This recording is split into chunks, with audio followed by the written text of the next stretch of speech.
Olá, telespectadores e ouvintes da nossa rede Alesp, mais um programa Conexão Legislativa. E hoje eu converso com o Paulo Bellonia, que é presidente, está aí já no seu vídeo. Tudo bem, Paulo? Paulo Bellonia é presidente da Seive Cerrado. Tudo bem?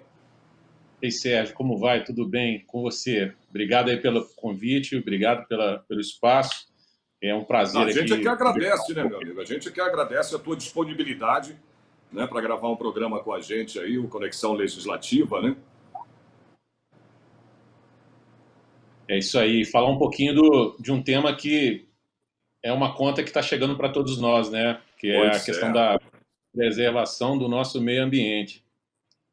Pois é, o Cerrado, né, é um dos biomas prejudicados, né, com esse aumento, esse recorde aí de temperatura, não é isso? Queria que você falasse um pouquinho sobre isso. É isso aí, Sérgio. O nosso entendimento é que esse ciclo que a gente está entrando é um ciclo bastante perigoso, né? Esse alerta já vem sendo dado há bastante tempo, né? A questão do aquecimento global. Eu acho que o negacionismo é uma das principais ameaças que a gente tem.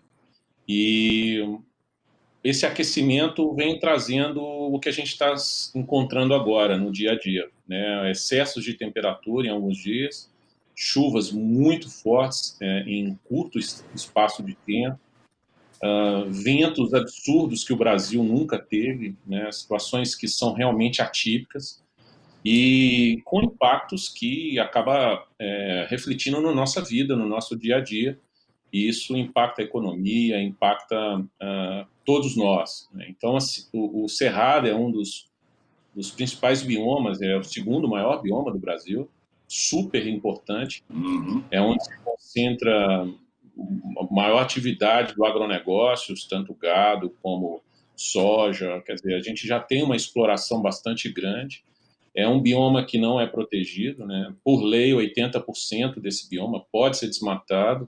Isso é legal, né? As atividades econômicas podem ser exploradas e é onde se concentra, é a savana com a maior biodiversidade do planeta, né? Então, isso tem que ser considerado. É considerado um hotspot, né? Um hotspot são áreas de altíssima concentração de biodiversidade e que são ameaçadas de extinção, né? Então, só para ter uma ideia da importância do Cerrado nesse contexto, somente 2,3% das áreas do planeta são considerados hotspot. E desses 2,3% da área do planeta, concentra-se mais de 60% da biodiversidade do planeta. E o Cerrado é um dos hotspots mundiais. Então, é uma ameaça de biodiversidade, é uma ameaça de aquecimento global. Quer dizer, Uhum. todo o ciclo é perigoso, porque quando tem o desmatamento, tem aumento de temperatura, tem perda de biodiversidade, naturalmente tem menos chuva, com isso tem uma ameaça maior de queimada, e agora está acontecendo em biomas numa proporção que nunca teve, que é o que a gente se deparou agora recentemente lá no Pantanal, e é uma área de pântano, né? Uma área que, por teoria, teria que ser uma área que não tivesse uma expansão de queimada tão grande. E o reflexo acaba sendo mundial, né? A gente está pagando essa conta aqui no Brasil, mas é até por isso que o mundo está bastante preocupado com a preservação das florestas aqui no Brasil, né? Porque é Agora, onde se concentra o novo. Desculpa, essa vamos questão do lá. aquecimento, também aquecimento global, enfim, a gente tem uma cidade, né, um estado aqui, vamos dizer, um distrito, né, que é o Distrito Federal Brasília Cerrado, né? Eu conheço bem porque eu morei em Brasília, inclusive, né? Então a gente tem como exemplo, né, a Brasília, que é cerrado, né, praticamente. Então, o que que envolve tudo isso, ô Paulo, dessa questão da gente hoje, né, ter essa quantidade de focos de incêndio, né, crescendo em todo o território brasileiro, né? Exatamente mais o porquê disso. A gente sabe que nem falar bituca de cigarro, né, mas não é só isso, né? Claro que não, né? Óbvio. São diversos fatores, né? O próprio Cerrado, ele tem algumas queimadas, algumas situações de incêndio no Cerrado são provocadas pelo próprio Cerrado, é natural dele, Pelo próprio né? Cerrado. Então, Ah, bom pelo saber próprio disso. Cerrado, tá? Em alguns casos isso acontece. Mas sim, tem o fator humano, também um fator preocupante, não por uma situação de bituca de cigarro, também acontece, né? na beira de estrada, por exemplo, ali no Pantanal, por exemplo, onde tem grande concentração de produção agrícola, e aí tem grandes rodovias que circulam ali pelo o meio do Cerrado e de todos os outros biomas, inclusive do Pantanal, e acaba que isso inicia ali algum incêndio, e sim, isso perde-se o controle em função do bioma estar completamente seco, né? Então, a velocidade, quer dizer, junta vento, né, isso ajuda a expandir rapidamente o incêndio, e aí perde-se o controle, né? E tem muita queimada que é criminosa, né? Tem a queimada que é provocada com o intuito de liberar áreas para a exploração do agronegócios, né? Então, às vezes, nem licenciadas essas áreas são, e ali se faz alguma coisa criminosa e acaba afetando vizinhos e se perde efetivamente o controle. Quando se provoca queimadas, como em alguns casos acontece, você perde completamente o controle, né? Assim, e aí não adianta, você está envolvendo brigada de combate a incêndio, você está envolvendo corpo de bombeiros, está envolvendo especialistas ali no combate, e com toda a mobilização você perde o controle. Isso está acontecendo no mundo inteiro, né? Isso é um fator que eu espero que a gente não tenha que conviver com isso a partir de sempre agora, né? Porque o mundo está pegando fogo, né? O incêndio que aconteceu na Califórnia o ano passado já foi assustador, né? E esse ano expandiu ainda mais a área de queimada, né? E isso está impactando a economia. O desmatamento também isso contribui muito, né, para que ocorram aí esses incidentes naturais, né, como chuvas, enfim, intensas num curto prazo aí de tempo, não é isso? As queimadas também, o desmatamento é um fator. O desmatamento é o principal, é o fator É o principal. principal. Você perde cobertura de área, né? Você perde aquela condição natural, né, da região, e aí isso, a situação cíclica é tão simples quanto desmatou todo aquele carbono que está retido naquela floresta, aquilo vai para a atmosfera. E isso está gás de efeito estufa, isso está aumentando a temperatura do planeta. E aí começa esse ciclo, né? Quer dizer, aí diminui a intensidade de chuva, o impacto disso na Amazônia, quer dizer, é todo o ecossistema, né? A gente vive dentro de um ecossistema que ele está em equilíbrio, e quando você quebra aquele equilíbrio em função do desmatamento, naturalmente você provoca tudo isso e isso se perde o controle, né? É por isso que o mundo está bastante atento e as empresas, né, estão promovendo, inclusive, o conhecido, o famoso ESG, né, que veio justamente fazer com que as empresas entendam que elas são determinantes nesse processo, e eu acho que a responsabilidade é de toda a sociedade, sabe, Sérgio? Eu acho que isso não é uma atribuição isolada ou do governo ou dos empresários. Eu acho que é como um todo, é da sociedade como um todo. É isso, inclusive, que a gente promove dentro da Safe Cerrado. Primeiro, a gente privilegia a preservação de áreas prioritárias do Cerrado, né? A gente tem vários corredores extremamente relevantes que pertencem à iniciativa privada e, por força de lei, a iniciativa privada pode desmatar 80% dessas áreas. Então, a gente capta recursos da iniciativa privada, das empresas e das pessoas que se conectam conosco. O projeto é extremamente transparente, porque cada recurso que a gente recebe, a gente associa esse recurso ao lat-long, aos metros quadrados correspondentes àquele recurso que a gente está recebendo. Então, é completamente transparente. Isso pode ser monitorado 24/7 via Google, via mecanismos, né? Porque os satélites estão girando ali ao redor e estão monitorando essa área sempre. E aquelas empresas automaticamente têm a condição de desenvolver uma comunicação, de uma agenda positiva, apoiando o combate ao desmatamento e todos os seus impactos. Então, e a gente promove isso dentro justamente de corredores importantes. A gente hoje protege uma área, são 180 milhões de metros quadrados, quer dizer, são 18 mil hectares, é uma área bastante grande, que está inserida ao lado de um parque estadual e entre dois parques federais, que são parques extremamente importantes aí para o bioma. Então, é exatamente isso que a gente promove.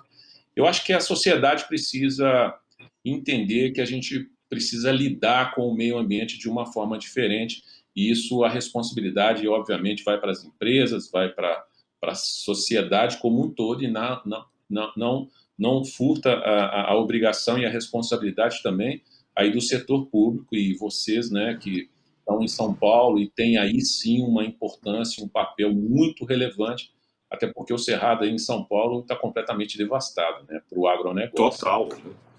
O cerrado nosso aqui é concreto, né? É isso aí. Também tem Completo isso. de cana-de-açúcar, né? Mas é verdade. Né? Tá destruído pra caralho. O cerrado aqui vira concreto, né? Praticamente. É isso aí. Agora, ô Paulo, É isso. essas mudanças, isso afeta, claro, né? Não é possível que não, né? Não tem jeito. O que a gente vem passando aí das mudanças climáticas, né? Quer dizer, o desmatamento, tudo isso provoca, né, essa situação desse fogo no cerrado, né? No geral, isso provoca essas mudanças climáticas, né? Porque a gente tem visto aí, você está no verão, está no inverno, no outono, você não sabe mais o que é, né? Quando é que começa, né, o verão ou o inverno, está no inverno, mas depois está quente. Isso, né, é por causa dessas mudanças, né? Do que vem acontecendo aí. Eu acho, Sérgio, que o tema é tão relevante que ele está na mesa de discussão para definir uma eleição nos Estados Unidos, né? Quer dizer, a discussão está tão ampla e era tão relevante que está batendo lá, né? Quer dizer, e já não é mais um tema para ser olhado de lado. Ele é um tema que está na mesa para todo mundo e é exatamente o que você falou. O impacto do aquecimento global, existe uma análise, um entendimento do próprio Fórum Econômico Mundial, e é exatamente esse impacto que você está bem colocando. O Fórum Econômico Mundial agora, em Davos, né, no início do ano, quando ele entendeu que dos 5 mais relevantes pontos que poderiam impactar a economia mundial, 4 estavam relacionados ao clima, e foi a primeira vez que Davos reconheceu isso, né, que o Fórum Econômico Mundial reconheceu que o clima poderia impactar na atividade econômica mundial. Quer dizer, quando eles reconheceram isso lá atrás, eles não podiam imaginar que viria uma epidemia e essa epidemia ia fazer esse estrago na economia mundial como está acontecendo agora.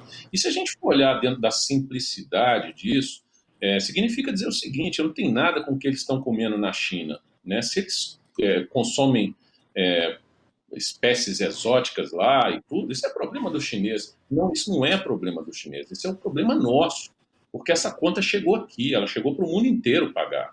Então, todo o comportamento que a sociedade tem ao redor do mundo, isso impacta na situação do aquecimento global e do aumento da temperatura nossa aqui. Eu vi outro dia uma pessoa técnica nesse tema, falando sobre uma situação extremamente interessante. É simples, é tão simples quanto isso. A atmosfera é uma só. Não existe uma atmosfera em São Paulo e outra em Minas e outra na Europa. Pois é. Exatamente. Então é uma só, né? Então quando você emite lá, você desmata lá, isso impacta para todo mundo, né? E tudo isso se resume a gases de efeito estufa e impacto econômico, né? Então eu acho que quando dói no bolso, as pessoas começam a mudar um pouco a atitude. Essa é a esperança, né? Essa é a esperança. Mas é verdade. Assim, no bolso, né, meu amigo? Aí começa... Agora, não precisaria disso, né, Paulo? É questão de consciência, né, cara? Assim, eu acho que...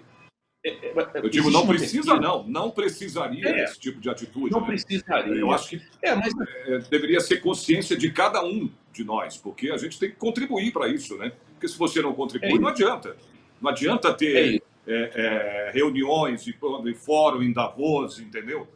Sobre meio ambiente, se a humanidade, as pessoas não participam, não contribuem para isso, né? É isso. Existe uma pesquisa que foi feita agora pela Ipsos, fantástica. São 2 pesquisas que eles fizeram agora no momento da pandemia. Foram bastante interessantes os dados. A primeira delas fala que 85% da população mundial, e isso inclui o Brasil, tem o entendimento que na recuperação, na volta pós-pandemia e na recuperação econômica, os governos e as empresas devem se mobilizar para trabalhar contra esse aquecimento global, contra desmatamento e todos os seus impactos.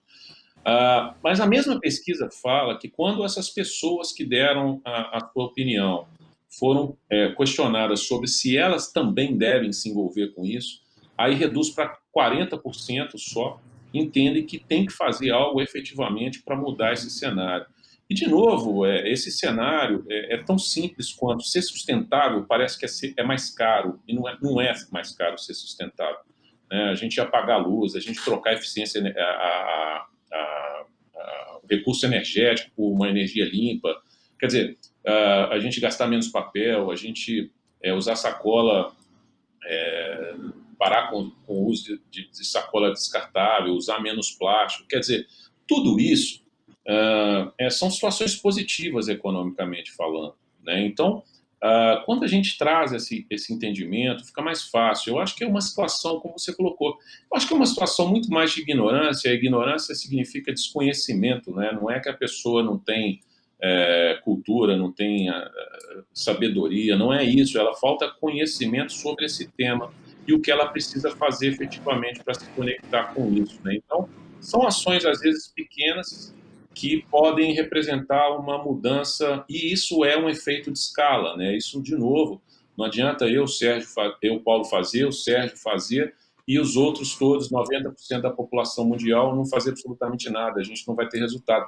Assim como eu entendo também que não adianta jogar essa conta só nas costas das empresas e nem do setor público. Eu acho que isso é uma situação que tem que envolver uma mudança de comportamento mesmo, né? E aí eu acho que é só através disso que a gente vai mudar esse cenário. Só que a gente esquece rápido, né? E ainda tem um ponto que eu costumo chamar muita atenção, que aí é uma situação do Brasil, e a gente vive isso como ONG, né? O Brasil tem uma característica que o brasileiro é muito solidário, né? A gente teve uma avalanche ativa, né, de empresas apoiando, o volume de recurso financeiro que foi disponibilizado para ajudar as pessoas carentes e com várias ações positivas foi muito grande.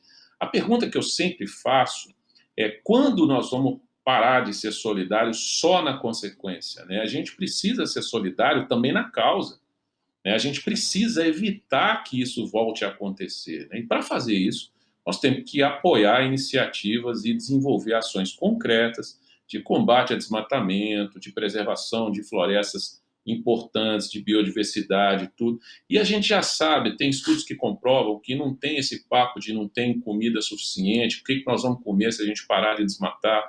Não precisa desmatar, a gente já tem tecnologia suficiente para a gente produzir dentro do que já está desmatado, né? Ainda dá para recuperar bastante área que já está degradada. Então tem espaço para todo mundo, né? Não dá para ser radical para lado nenhum. Mas a gente teria que colocar isso, né, Paulo, que nenhuma, não gosto de falar em doença, mas não deixa de ser, né? A chamada prevenção é a mesma coisa praticamente, né? Porque se você destrói o meio ambiente, né, você vai adoecer também. Então, é melhor prevenir, né? A prevenção é o melhor remédio, como também no meio ambiente, nas doenças, mas também no meio ambiente, né? Se você fizer tudo isso que você disse agora, né, de preservar, né, porque não deixa de ser preservar uma prevenção também, né, para que mais tarde, não é, a gente não pague como já está pagando essa conta desse jeito, né, tão alta assim, por causa da destruição. É exatamente isso. É exatamente isso. A conta já está chegando para a gente, né, Sérgio? E aí as pessoas vão atribuindo isso a situações momentâneas, e aí a gente também, como brasileiros, né, a gente tem a liberdade de se incluir nisso, né? Então a gente pode falar, né, porque a gente também tem boa parte desse comportamento, né, infelizmente é uma questão cultural que a gente sim precisa mudar. Quando a gente coloca aí aumento do arroz, como teve agora, e todo mundo joga a culpa na safra, e aí ano que vem, janeiro, vai melhorar, que agora tá próximo de resolver. Aí a gente tem frigoríficos na região ali do Mato Grosso, na região ali central do país, dando férias coletivas porque está faltando insumo. Quer dizer, está faltando insumo porque não está tendo equilíbrio na exploração. Né? Então, eu entrevistei ontem, você falou insumo, exatamente o que o farmacêutico me falou ontem, né? Porque você... Eu falei, olha, o Brasil, né, não faz isso, né? Então você tem que importar os remédios porque não tem jeito, não tem insumo, o Brasil não produz, não faz, né, os insumos para o remédio, para a fabricação do remédio. E é isso aí que você acabou de falar. Eu vi isso ontem, em relação a remédios, entendeu? É. E isso vai agravar cada vez mais. O que a gente tem que ter um entendimento, como você falou, a sociedade precisa se mobilizar, a iniciativa privada precisa se sensibilizar e se mobilizar, porque a iniciativa privada ela é uma referência, né? O que eu acho que vai acontecer, o mercado, o mundo está implementando o famoso consumo consciente, capitalismo consciente. Eu acho que cada vez mais isso vai tomar espaço. E dentro desse capitalismo consciente, o que está se propondo é justamente você entender de onde vem o produto que você está consumindo, né? Quer dizer, como você monitora tudo isso e o quanto isso pode impactar a sua vida, os reflexos do mau comportamento dessa empresa que você está consumindo o produto ou o serviço dela. Então, eu acho que, naturalmente, essas empresas têm uma responsabilidade social, socioambiental muito grande.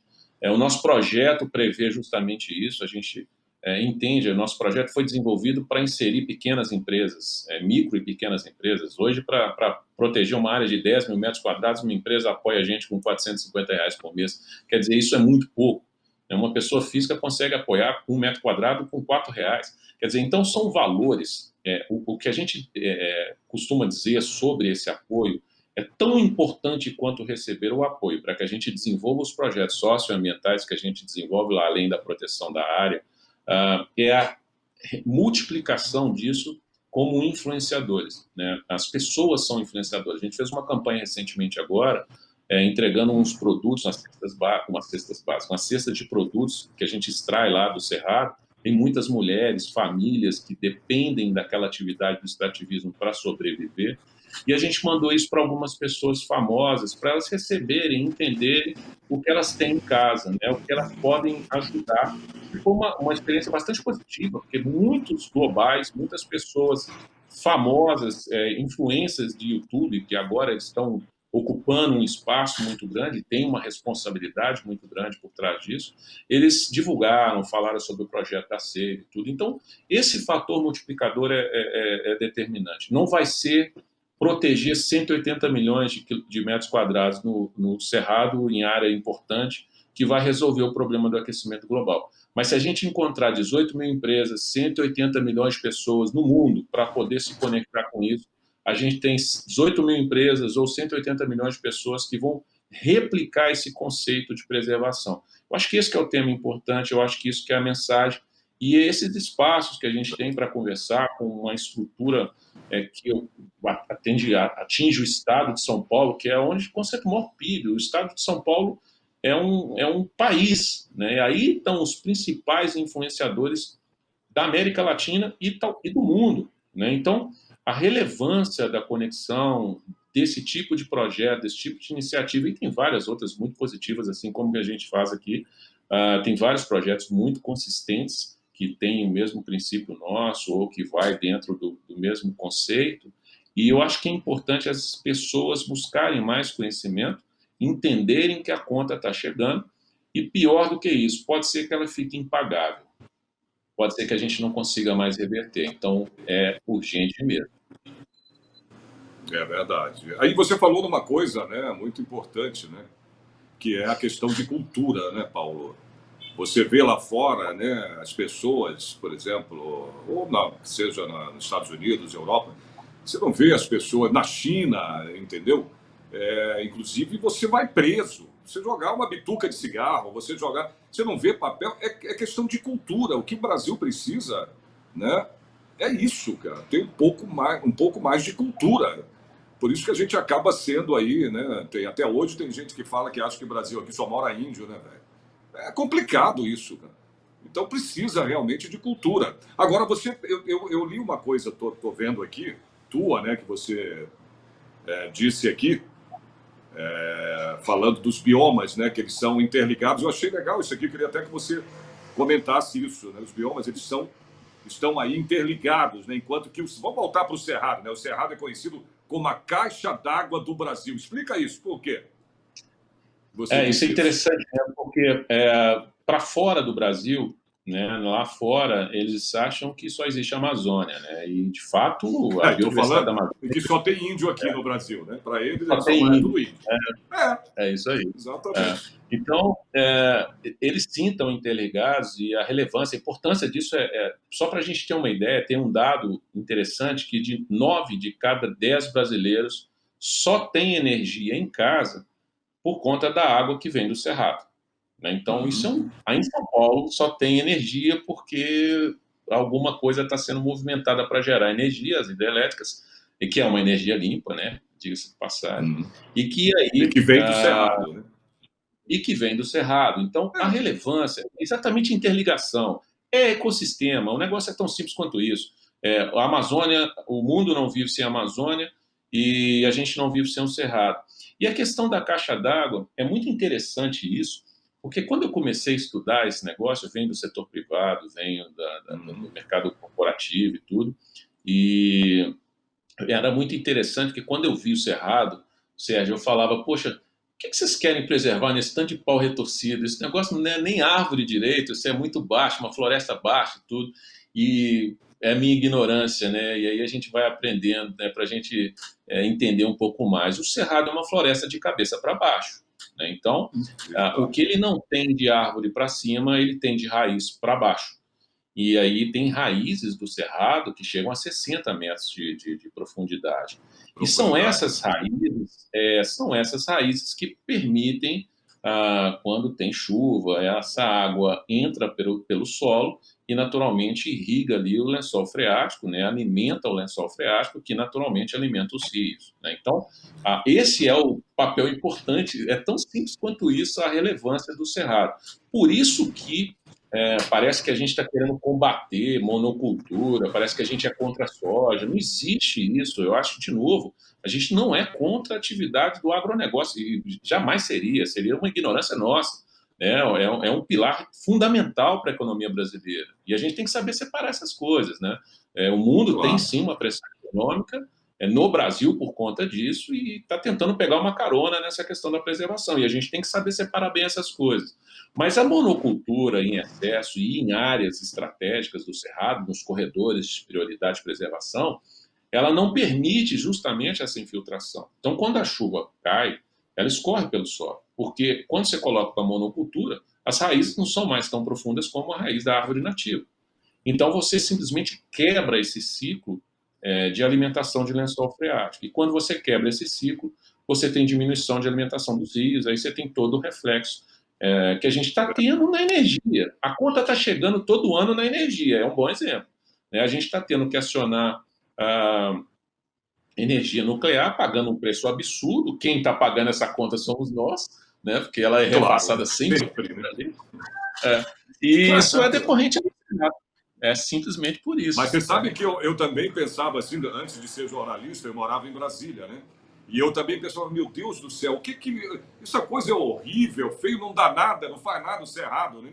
Porque todo mundo fala, porque... Aí que eu fui depois, com a minha ignorância também, como você disse, a sua, que eu fui entender, né? Depois que eu fui fazer faculdade, jornalismo, tudo, que aí você, né, tem informações muito mais, né, precisa das coisas, né? Entende melhor, porque você tem que ler muito. Aí eu comecei a entender melhor o Cerrado, mas eu pensava da mesma maneira, Paulo, que você. Impressionante, velho. Não tem nada, não serve para nada. O que na minha ignorância, né? Tá aí, né? E como serve, né, meu amigo?